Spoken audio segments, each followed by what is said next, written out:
बंदो चरण सरोज गुरु मुद मंगल आगार। जय सेवत नर होते हैं भव सागर से पार। गुरु जी के सुमिरन मात्र से नाशत विघ्न अनंत। ताशे सर्वारंभ में धावत हैं सब संत। ताशे सर्वारंभ में धावत हैं सब संत। सौभाग्यशाली गुरुमुख सज्जनों, संसार में आजकल ऐसे मनुष्यों की संख्या बहुत अधिक देखने को मिल जाती है जो अक्सर अपने किसी न किसी दुख का रोना रोया करते हैं। कितने ही लोगों की बातों से तो ऐसा जान पड़ता है कि संसार में उनसे बढ़कर कोई दूसरा दुखी है ही नहीं। ऐसे लोग वास्तव में अपनी ही अवस्था पर ध्यान दिया करते हैं, दूसरे की हर हरकत पर कभी विचार नहीं करते।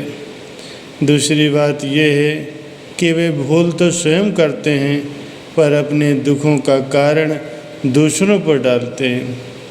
कभी हम दैव को दोष देते हैं कि भगवान ही हम पर अप्रसन्न है और हम ही को हर तरह के दुख दे रहे हैं। कभी हम किसी व्यक्ति विशेष को दोषी ठहराते हैं कि वही हमारा विरोध करके हमको हानि पहुंचा रहा है। पर इस प्रकार के विचार वास्तव में हमारे मन के भ्रम होते हैं।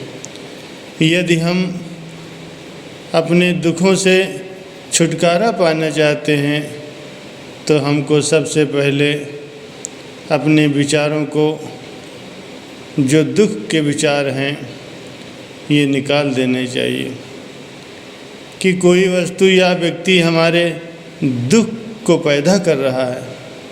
हमको भली भांति ये समझ लेना चाहिए कि अपने कर्मों के लिए हम स्वयं जिम्मेदार हैं, कोई दूसरा जवाबदेह नहीं है।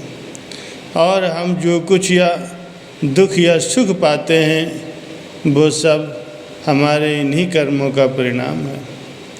प्रत्येक मनुष्य का जीवन सर्वथा उसके अधीन होता है। जो कुछ दुख या सुख हमें प्राप्त होते हैं उनमें कार्य कारण का एक विशेष नियम होता है। दुखों का कारण हम स्वयं होते हैं। अगर मनुष्य जानबूझकर अज्ञान, भूल, अंधकार, दुख की कोठरी में अपने जीवन को बिता रहा है और दुख की शिकायत करता है तो क्या उसका दुख दूर हो जाएगा? वास्तव में विचार किया जाए तो सुख के लिए अपने चित्त की शांति और एकाग्रता की आवश्यकता होती है। दूसरी वस्तुओं का सहारा ढूंढने की आवश्यकता नहीं होती। एक मनुष्य ऐसा है कि जहाँ जाता है वहाँ उसे आनंद ही आनंद मिलता है। प्रत्येक वस्तु उसे सुख देने वाली प्रतीत होती है। प्रत्येक परिस्थिति उसको अनुकूल मालूम होती है। और दूसरा मनुष्य ऐसा होता है जिसे प्रत्येक वस्तु में बुराई ही नज़र आती है। प्रत्येक वस्तु या मनुष्य के संपर्क में आकर के वो खिन्न हो जाता है और शिकायत करता है। उसको कहीं न कहीं वस्तु में आनंद प्राप्त ही नहीं होता। वो उस जगह को ही रहने योग्य नहीं मानता है।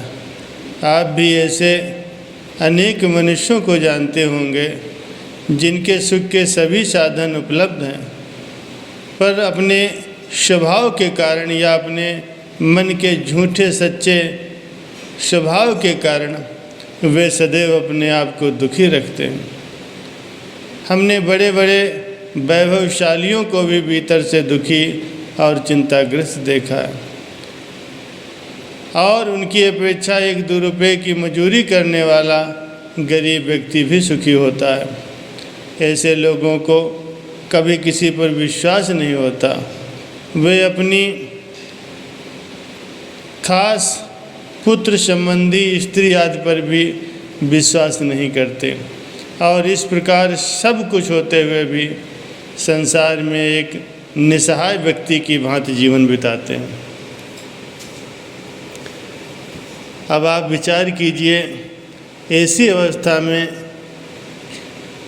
क्या कारण है कि आदमी दुखी नहीं होगा।